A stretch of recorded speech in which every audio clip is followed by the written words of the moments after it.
할렐루야. 수협에 나오신 모든 성도님들 환영하고 또 축복합니다. 좌우에 계신 분들과 우리 함께 인사할까요? 사랑하고 축복합니다. 사랑하고 축복합니다. 네, 사랑하고 축복합니다. 요한복음 9장 말씀은 이제 나면서 맹인이었던 한 사람이 예수님을 만나서 눈을 뜨게 되는 놀라운 사건을 가지고 시작을 하고 있습니다. 그리고 오늘 본문 요한복음 9장 13절에서 23절까지의 말씀은 이 기적적인 사건 이후의 이야기를 다루고 있습니다. 바로 직후의 이야기죠. 평생 앞을 못 보던 사람이 눈을 떴습니다. 기쁨이 가득하고 축하받아 마땅한 일이죠. 그런데 오늘 본문의 분위기는 전혀 다릅니다. 축제는커녕 아주 살벌한, 어떻게 보면 법정의 분위기가 흐르고 있습니다. 13절에 보십시오. 그들이 전에 맹인이었던 사람을 데리고 바리새인들에게 갔더라. 사람들은 눈뜬 맹인을 이제 데리고 바리새인들에게 갑니다. 기적은 사건이 되었고 은혜는 논쟁거리가 된 겁니다. 이 과정 속에서 세 부류의 사람들이 나타납니다. 자기 생각에 갇혀서 진리를 정죄하는 바리새인, 그리고 세상이 두려워 진리를 두려워하는 부모, 외면하는 부모, 그리고 비록 약하지만 진리를 향해 눈을 뜬 맹인. 이 세 부류의 인간 군상을 통해서 과연 나는 영적인 눈을 뜨고 있는가, 나는 참 빛 가운데 거하고 있는가 스스로 돌아보는 그런 우리가 될 수 있기를 소망합니다. 먼저 13절에서 15절에 등장하는 바리새인들을 주목해 보겠습니다. 이들은 누가 말할 것도 없이 당대의 최고의 성경 전문가들이었습니다. 율법에 정통했고 또 백성들에게도 존경을 받는 그런 사람들이었죠. 이웃들이 이 바리새인에게 이 눈뜬 소경 장님을 데려간 것은 어쩌면 당연하고 또 자연스러운 일이었습니다. 자신들이 알 수 없는, 자신들의 지식으로는 알 수 없는, 믿지 못할 일이 일어났으니 종교 당국이 판단해달라, 성경에 대해 잘 아는 이 사람들이 판단을 해달라라고 신고를 한 셈입니다. 그러므로 여기까지는 자연스러운 흐름으로 볼 수 있는데, 충격적인 것은 이 바리새인들이 이 명백한 기적 앞에서 보인 반응입니다. 14절에 보실까요? 예수께서 진흙을 이겨 눈을 뜨게 하신 날은 안식일이라. 바리새인들은 눈을 뜨게 된 사람을 계속해서 압박하고 신문하는데 그 이유가 14절에 나와 있는 겁니다.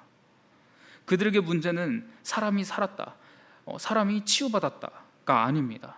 바로 안식일이다. 이게 중요한 것이죠. 여기서 조금 조심할 필요가 있습니다. 안식일 자체는 문제가 아닙니다. 안식일은 하나님께서 주신 복된 제도이기 때문이죠.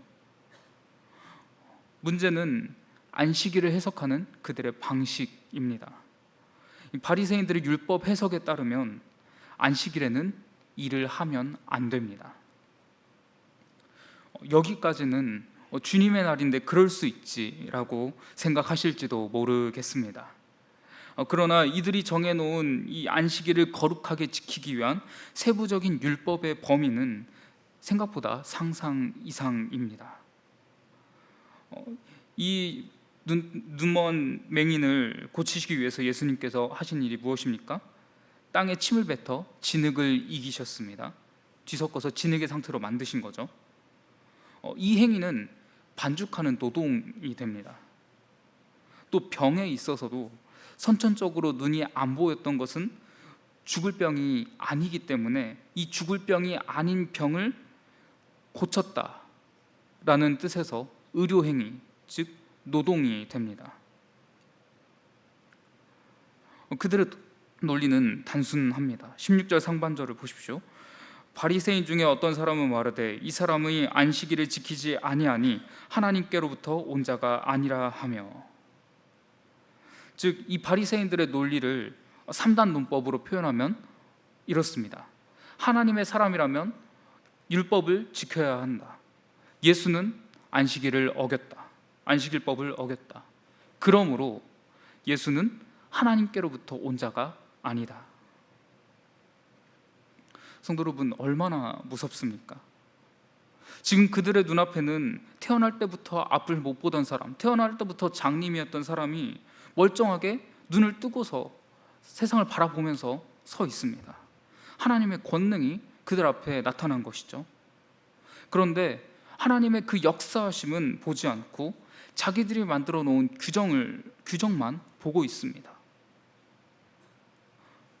안식일을 지킨다라고 말을 하지만 안식일에 하나님께서 그 자녀를 살리신 것, 한 사람의 자녀를 살리신 것은 기뻐하지 못했습니다. 왜입니까? 바리새인들의 눈에는 한 영혼의 회복이 보이는 것이 아니라 오직 자신들의 틀을 깬 사람 예수만 보였기 때문입니다.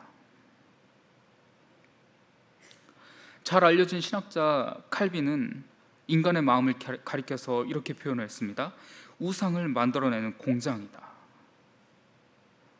죄로 인해 타락한 인간의 지성은 아무리 명백한 진리가 눈앞에 있어도 그것을 왜곡하고 거부할 핑계를 찾아낸다라는 뜻입니다. 오늘 본문에서도 마찬가지죠. 바리새인들은 안식일이라는 거룩한 제도를 가지고 하나님께서 주신 그 제도를 가지고 자신들이 만든 율법, 엄밀히 말하면 모세의 율법이 아니라 자신들이 그 율법을 지키기 위해 세밀하게 써놓은 규칙들을 가지고 안식일의 주인이신 예수님을 공격하는 무기로 삼았습니다. 바리새인들의 문제는 율법을 사랑한 것이 아닙니다. 사실 정말 경건한 마음에서 시작했기 때문에 어떻게 보면 그들의 그 경건한 마음은 칭찬받아 마땅한 것이죠. 이렇게까지 해서라도 하나님께서 주신 율법을 지켜서 의롭게 살겠다. 처음에는 그런 마음을 가지고 있었지 않았겠습니까? 그런데 거기에 매몰되어서 점차 매몰되어 가면서 결국에는 어떻게 됐습니까? 그 율법의 주인이신, 그 율법을 완성하러 오신 예수 그리스도를 알아보지 못한 겁니다. 이것이 바로 영적인 맹인의 상태이고 죄인의 비참함입니다. 빛이 세상에 왔을 때 어둠은 깨닫지 못합니다. 눈은 떴는데 실상은 아무것도 보지 못하고 있는 것이죠. 이 모습이 우리와 전혀 무관하지는 않습니다. 성도 여러분, 우리 안에도 이런 바리새인의 모습이 있지는 않는지 우리는 돌아봐야 합니다. 신앙생활을 오래 하면 할수록 은혜의 감격보다는 판단의 잣대가 날카로워지지는 않습니까? 하나님께서는 반드시 이러한 방식으로 일하신다라고 단정짓고 내 생각과 다르다면 정죄하고 있지는 않습니까? 물론 교회는 분별이 필요합니다. 특별히 수많은 이당들이 성도를 미혹하고 또 교회로 침투하려는 오늘날에는 더더욱 중요하고 또 필요하죠. 그러나 문제는 이 분별이라는 이름으로 의심하는 마음입니다.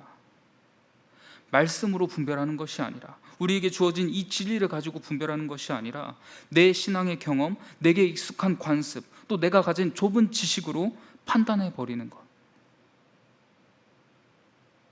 만약 하나님의 일하심을 기뻐하시기보다 내 기준에 맞지 않는 것을 골라내는데 더 익숙하다면 우리 역시, 저 역시 오늘 본문의 바리새인들처럼 영적인 맹인의 상태일 수 있습니다.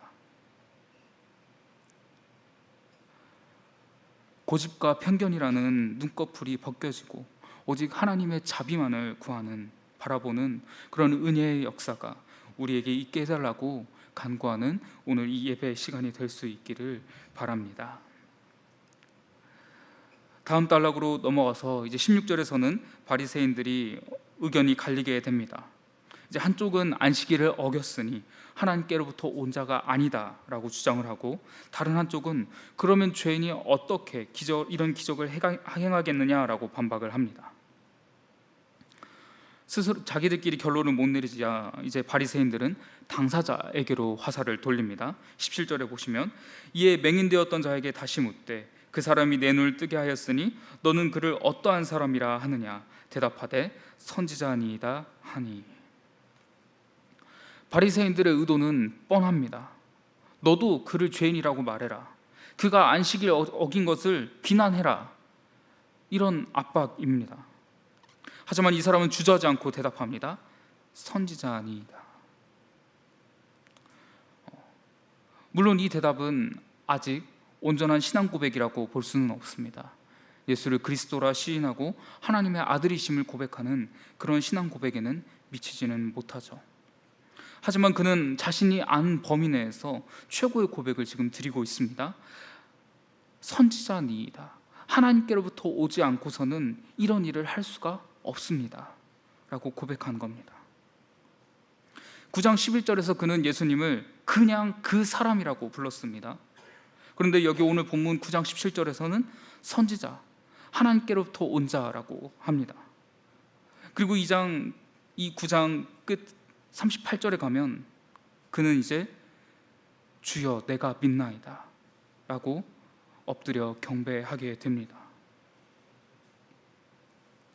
그리고 이 사람의 모습이 바로 사도 요한이 이 요한복음의 말씀을 통해서 그리는 제자도의 여정입니다. 제자도의 여정이란 완성된 신앙으로 한 번에 점프해서 도달하는 것이 아니라 빛을 향해 한 걸음 한 걸음씩 나아가는 여정입니다. 여기서 이 사람의 모습을 보면서 한 가지 의문이 생기실 수 있습니다. 이 사람은 하루하루 거리에서 구걸하며 살던 사람이었습니다.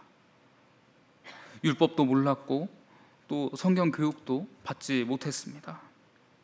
그럼에도 이 사람의 고백이 자랄 수 있었던 이유는 무엇일까요? 바로 예수께서 먼저 그를 찾아오셨기 때문입니다. 예수께서 먼저 찾아오셔서 그를 위해서 흙을 이기셨습니다. 예수께서 먼저 그의 눈에 손을 대셨습니다. 요한복음 6장 44절에서 예수님이 이렇게 말씀하셨죠. 나를 보내신 아버지께서 이끌지 아니하시면 아무도 내게 올 수 없으니. 이 사람이 먼저 주님을 찾아간 것이 아닙니다. 내가 먼저 하나님을 찾아가지 않았습니다. 하나님께서, 주님께서 나에게 먼저 찾아오셨습니다. 그리고 나를 점점 더 바른 고백으로 이끄십니다. 구원의 시작도 고백의 성장도 은혜인 이것이 바로 성도를 이끄시는, 택하신 그 성도를 이끄시는 하나님의 불가항력적인 은혜입니다. 세상에서 지혜롭다 하는 바리새인들은 눈을 감고 있는데 세상에서 가장 비천하고 가장 무식하고 가장 낮게 여겨지는 거리에서 구걸하던 이 맹인은 이제 눈을 열어 보기 시작합니다.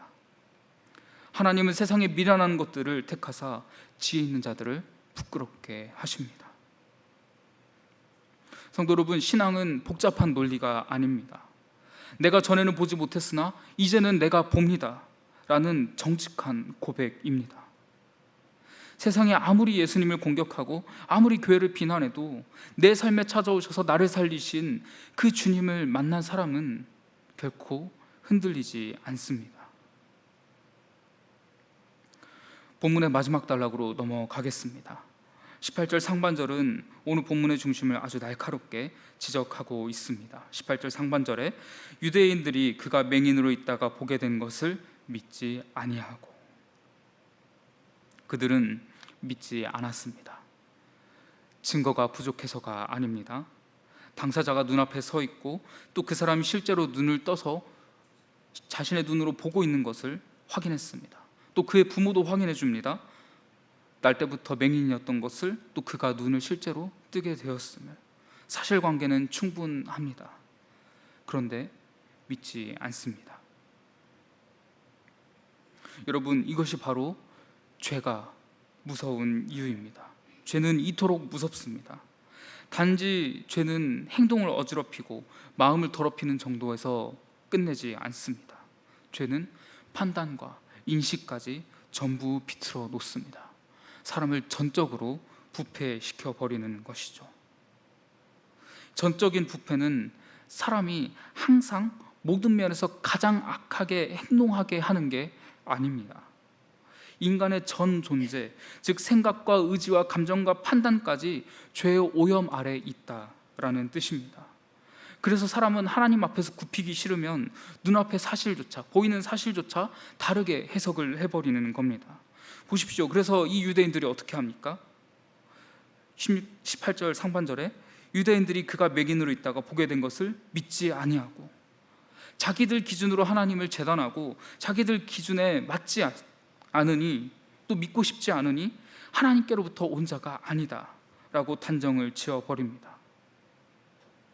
불신앙은 늘 이런 식입니다. 겉으로는 증거가 더 필요하다고 말합니다. 그러나 실제로는 이런 의미입니다. 나는 이 결론을 받아들이고 싶지 않다. 예수님을 인정하면 내 자존심이 꺾여야 하기 때문에, 예수님을 인정하면 내 죄를 회개해야 되기 때문에, 예수님을 인정하면 내가 주인인 그 자리에서 내려와야 되기 때문에, 그래서 불신앙은 알지 못해서, 깨닫지 못해서가 아니라 마음의 반역, 불순종하고 있어서인 경우가 훨씬 많습니다. 우리는 경각심을 가져야 합니다. 우리가 구원받았으나 여전히 죄에서 자유롭지 못하듯이, 불신앙은 단순히 예수님을 주로 시인하지 않는 자들에게서만 나타나는 것이 아니라 믿는 자, 우리 성도들에게서도 충분히 나타날 수 있는 문제이기 때문입니다. 마음과 생각을 겸손히 주님의 말씀 앞에 내려놓고 온전히 순종함으로 예수의 길을 따라 행하는 저와 여러분이 될 수 있기를 바랍니다. 이제 18절 하반절부터 살펴보겠습니다. 18절 하반절에서부터 유대인들의 전략이 바뀝니다. 이제 기적을 부정할 수는 없으니 이제 부모를 불러서 기적의 전제를 흔들려고 합니다. 치유받은 맹인의 부모를 불러 묻습니다. 19절에 이는 너희 말에 맹인으로 났다 하는 너희 아들이냐? 그러면 지금은 어떻게 해서 보느냐? 부모의 대답을 보십시오. 20절과 21절에 이 사람이 우리의 아들인 것과 맹인으로 난 것을 아나이다. 그러나 지금 어떻게 해서 보는지, 또는 누가 그 눈을 뜨게 하였는지 우리는 알지 못하나이다. 그에게 물어보소서. 그가 장성하였으니 자기 일을 말하리이다. 부모는 두 가지는 인정합니다. 첫 번째는 내 아들이 맞다. 두 번째는 맹인으로 태어난 것도 맞다. 하지만 가장 중요한 질문, 누가 고쳤느냐에 대해서는 딱 잡아뗍니다. 우리는 알지 못하나이다. 부모는 사실은 말하지만 고백은 피하고 있습니다. 저자 요한은, 사도 요한은 그 이유를 아주 정확하게 짚어주고 있습니다. 22절에 그 부모가 이렇게 말한 것은 이미 유대인들이 누구든지 예수를 그리스도로 시인하는 자는 출교하기로 결의하였으므로 그들을 무서워함이로라. 여기서 출교는 단순히 교회에 못 나오게 하는 그런 수준이 아닙니다. 오늘 본문의 배경이 되는 1세기 유대 사회에서 이 회당은 단순히 어떤 종교적인 제의만이 이루어지는 그런 종교 공간의 의미만 갖는 것이 아니었기 때문입니다. 회당을 중심으로 형성된 공동체는 사회적인 네트워크와 동일했습니다. 경제적인 생존의 기반이었고 또 법적인 보호막이 되었습니다.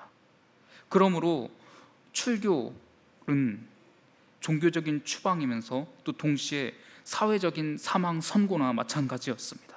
인간관계가 끊기게 되고 생계가 무너지게 되고 공동체에서 완전히 격리돼서 그냥 바깥으로 내몰리게 되는 그런 것을 의미하는 것이죠. 그리고 결의하였으므로에 주목하십시오. 이 헬라어 원문의 문법상 이 결의하였으므로는 이미 결의하였다의 의미입니다. 그러니까 이 재판이 열리기 전에 이미 판결은 내려져 있었던 겁니다. 누구든지 예수를 그리스도로 시인하는 자, 자동 출교인 것입니다. 재판관들은 진리를 찾는 것이 아니었습니다. 사실관계를 찾는 것이 아니었어요. 자신들이 이미 내린 결론을 유지하기 위해서 그냥 모든 것을 동원하고 있는 겁니다. 부모는 그 위협 앞에서 침묵을 선택했습니다. 사실은 인정하되 그냥 고백은 피하는 것입니다. 확인할 것은 확인해 주겠지만 위험한 말은 하지 않겠다. 그들은 하나님보다 사람을 더 두려워한 것이죠. 그러나 성도 여러분, 우리는 여기서 이 맹인의 부모를 너무 쉽게 정죄할 필요는 없습니다. 이들의 모습을 통해서 우리 자신의 모습을 먼저 보아야 합니다. 왜냐하면 우리도 마찬가지이기 때문입니다. 우리도 우리의 신앙을 가지고 말을 할 때 이런 식으로 할 때가 적지 않기 때문입니다. 교회는 다니지만 티는 내고 싶지 않습니다. 믿기는 믿는데 굳이 내가 그것을 입으로 말할 필요 있겠습니까? 주님이 하셨다고 하면 괜히 비이성적인 것, 반이성적인 것처럼 오해받을 것 같습니다. 사실을 알지만 전부를 말하지는 않습니다. 은혜를 경험했지만 그것이 내 고백으로 연결되지는 않습니다. 진실을 부인하지는 않지만 진실의 무게는 피하려고 합니다. 잠언 29장 25절 말씀은 이렇게 말씀합니다. 사람을 두려워하면 올무에 걸리게 되거니와 여호와를 의지하는 자는 안전하리라. 사람의 시선이, 내게 오는 사람의 시선이 하나님 앞에서의 고백보다 더 무거워질 때 우리는 오늘 이 본문의 부모들의 자리에 서게 됩니다.